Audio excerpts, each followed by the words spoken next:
Once upon a time, in a small village in the western part of Nigeria, a family welcomed a little boy into the world. They named him Enoch Adejare Adeboye. From the start, this boy carried a deep hunger for education. He knew that without it, poverty would always hold him and his family captive. His family was so poor that when they bought their first umbrella, it was like a mighty breakthrough. They even sang a special song to celebrate it. Èdùmàrè ṣeun kò wá nílé Adébóyè. Jésù ó ṣe o. Èdùmàrè ṣeun o. Èdùmàrè ṣeun kò wá. That was the kind of life they lived. Èdùmàrè ṣeun o. One day, young Enoch saw a professor return to the village, and something sparked in his heart. I want to be like that man, he told himself. So, when he was offered admission into Elisha Grammar School, he refused to eat until his parents agreed to send him to school. His father, though hesitant, eventually sold his property to make it happen. In school, Enoch shined. He became the best student, topping every subject, sweeping awards, and graduating with honors.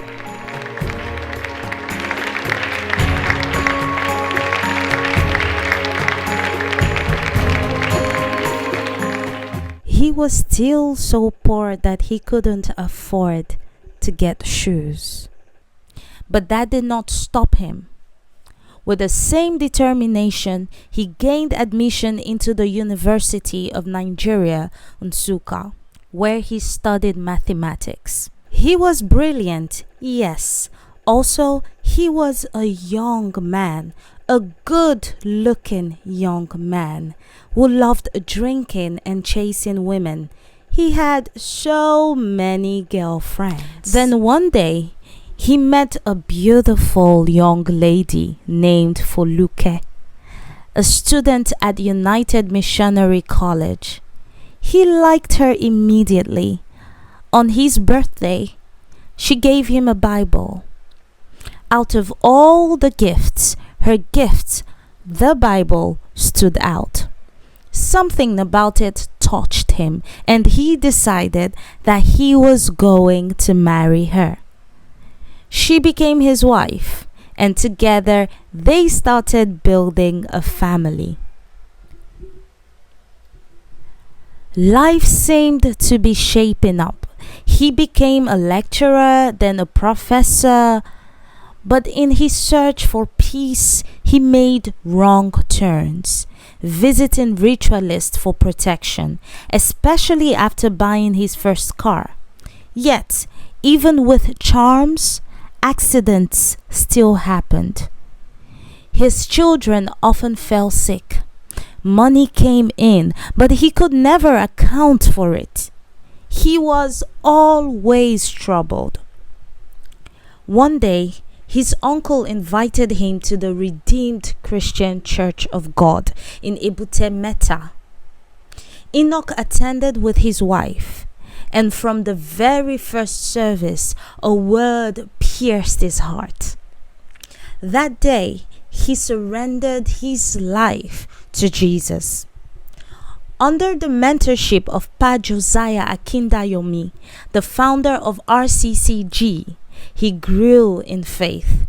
He abandoned his old lifestyle and became a passionate witness for Christ. Later, he was ordained as a pastor, something he had never wanted. In fact, he fasted and prayed against it, feeling too unworthy. But God does not always call the qualified. He qualifies those he calls. Then came the shocker. Before his passing, Pa Akindayomi announced that God had chosen Enoch Adejare Adeboye to succeed him as general overseer. Many senior pastors were furious, believing they were more deserving. Some even left the church. But at 39 years old in 1981, Enoch Adeboye took over as general overseer. It was not easy. He had to give up his lifelong dream of becoming Africa's youngest vice chancellor. Fear weighed on him, but his wife stood by him, encouraging him to trust God's plan. Today, the Redeemed Christian Church of God, under his leadership and by the grace of God, has become one of the largest churches in the world, with millions lifting their voices in thousands and thousands of hallelujahs. From a boy who once had no shoes to a man leading a global movement, his story is testimony that when God calls, he also empowers. Somebody shout hallelujah.